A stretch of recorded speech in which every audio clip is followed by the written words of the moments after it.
Here is the question. What were the people of Gaza supposed to do?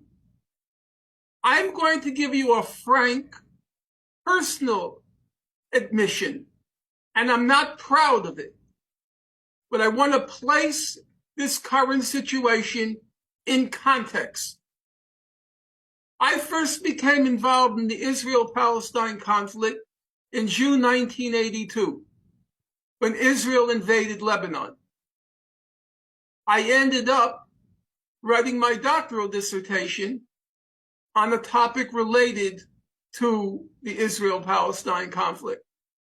And then I ended up devoting the whole of my adult life to that conflict.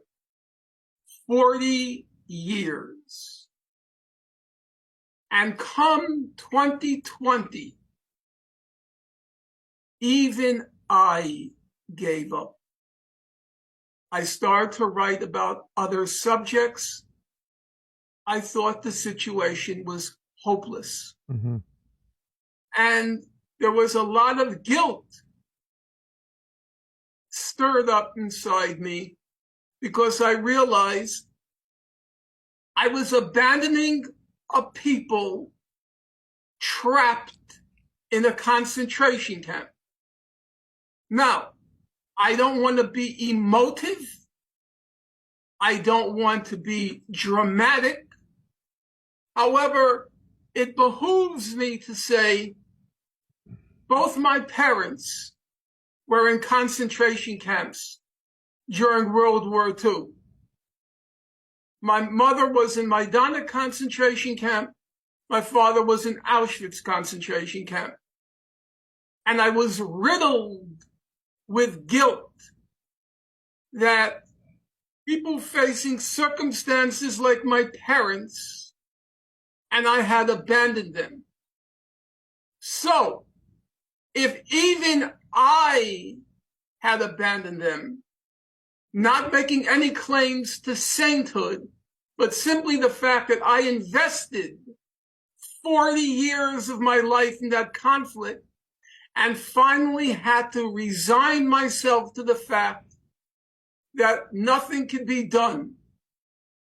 So, does it really surprise you?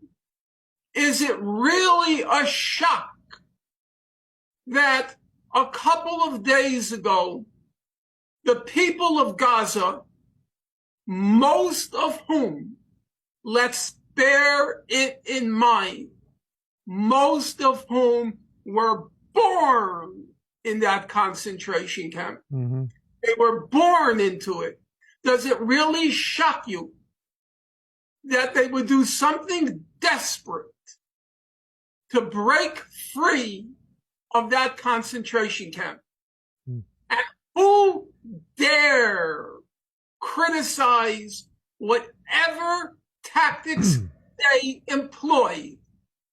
I am not approving it, but I am not disapproving it, because I don't know what I would do if I had been born into a concentration camp and spent 20 years of my life there. Now, periodically,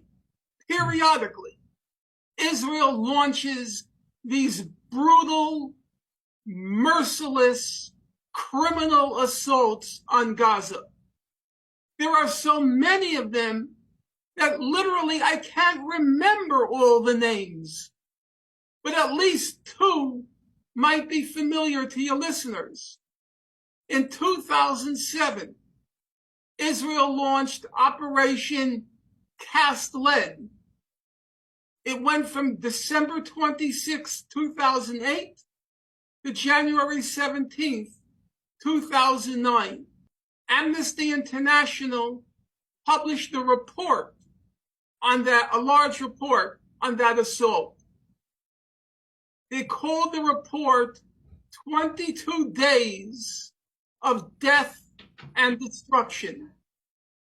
Israel killed about 1,400 people including 350 children. It demolished, it flattened 6,000 homes. Then I'm going to skip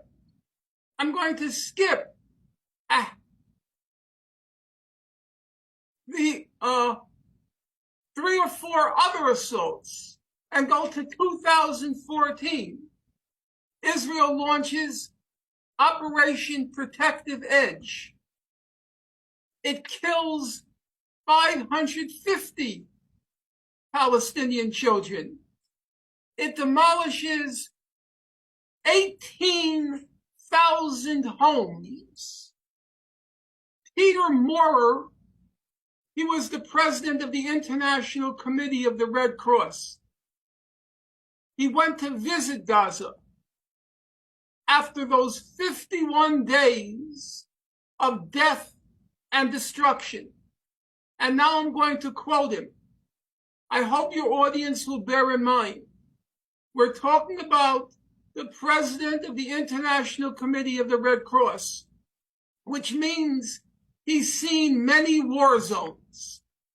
Indeed, his job is to visit war zones. And this is what he had to say after Israel's Operation Protective Edge. Quote, I've never seen such massive destruction ever before.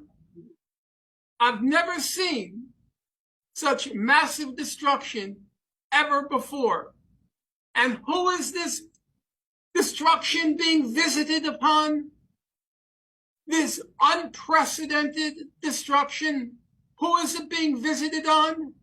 It's being visited on a population that's overwhelmingly refugees and which is half children. That's who the heroic IDF, the Israeli Defense Forces, inflicts the most massive destruction that the president of the ICRC ever witnessed in his professional career.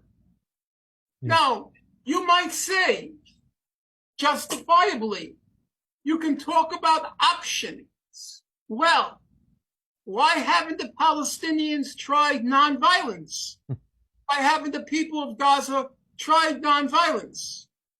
But they did. In 2018, they launched the Great March of Return. And at the beginning, it was wholly nonviolent. What did Israel do? Well, there is a very good human rights report that was issued by the UN describing what Israel did. Does the audience want to know? I'll tell them. According to the report, Israel targeted medical personnel, It targeted journalists. It targeted people with physical disabilities. What were the snipers targeting? They were targeting kneecaps and below. So, let's go back to the basic question. What were they supposed to do?